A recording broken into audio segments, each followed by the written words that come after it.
L'Islandais est une race qui descend probablement des chevaux amenés par les Vikings en Islande entre 860 et 935.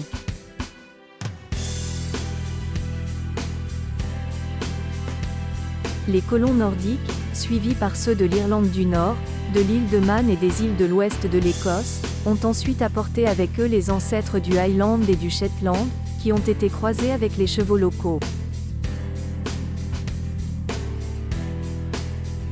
Certains pensent, comme l'écrivain Elwyn Hartley Edwards, qu'il y aurait également un lien de parenté avec le Yakout originaire de Russie. Par ailleurs, il est indéniable qu'il existe des similitudes morphologiques avec le Nordlandshest et le fjord de Norvège, ainsi qu'avec le poney des îles Féroé. Le cheval islandais est une des races de chevaux les plus pures du monde, et cela il le doit des lois votées vers 980, qui interdirent l'importation de chevaux en Islande.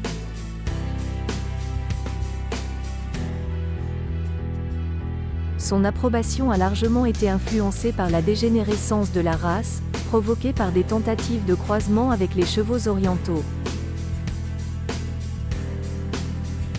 Il s'agit d'un mode d'élevage unique au monde, qui va jusqu'à interdire à tous les chevaux islandais ayant quitté le territoire, de revenir sur l'île. C'est au XIIe siècle dans le Landnámabók, le livre de la colonisation, que l'on trouve le premier cheval islandais connu par son nom, une jument nommée Skalm. Au cours de cette période de l'histoire, le cheval islandais était considéré comme le bien le plus précieux, et il n'était pas rare que ceux qui avaient combattu, soient enterrés auprès de leurs cavaliers.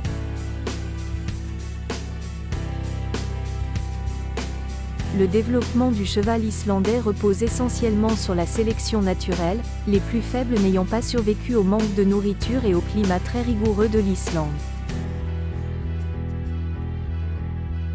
Sans compter les catastrophes naturelles, comme en 1783 lors de l'éruption du Laki, où près de 70% des chevaux islandais sont morts d'empoisonnement ou de faim. L'Association du cheval islandais fut fondée en 1904, une vingtaine d'années avant le registre d'élevage, dont la première publication a eu lieu en 1923. La première exportation connue a eu lieu à la fin du XIXe siècle, à la demande des Anglais, qui avaient besoin de petits chevaux robustes pour travailler dans les mines de charbon. Cependant, il n'existe aucune trace écrite de cet événement, ainsi, la première exportation à titre officiel a donc été faite en 1940, à destination de l'Allemagne. Par là même, le Royaume-Uni a officiellement accueilli le cheval islandais sur son territoire qu'en 1956, à l'occasion de la création d'un programme d'élevage lancé par Stuart McIntosh, un fermier écossais. Son initiative va motiver d'autres éleveurs, et c'est ainsi que sera créée la Icelandic Horse Society of Great Britain en 1986. Le cheval islandais est géré par une fédération qui a été fondée en 1969 par l'Islande, mais aussi par l'Autriche, le Danemark, l'Allemagne, les Pays-Bas et la Suisse, rejoint plus tard par la France et la Norvège en 1971, ainsi que par la Belgique et la Suède en 1975.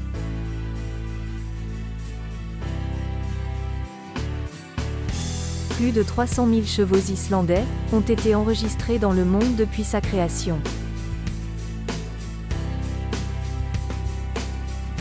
Le cheval islandais, qui est isolé des autres races, est rarement malade, mis à part quelques manifestations parasitaires.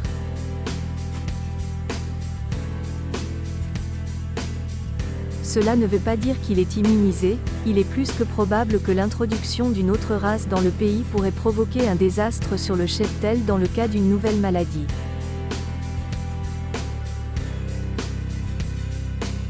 La loi de l'Althing de 1982 n'est donc pas une simple tradition d'élevage, mais également une mesure de protection indispensable à la survie du cheval islandais. Cela explique aussi la rigueur du pays quant à la désinfection de tous les équipements d'équitation importés en Islande. Le cheval islandais, qui est toujours présent auprès des fermiers pour rabattre leurs moutons dans les hautes terres d'Islande, continue de jouer un rôle important pour la population du pays, malgré la mécanisation qui le prive de plus en plus de son utilité.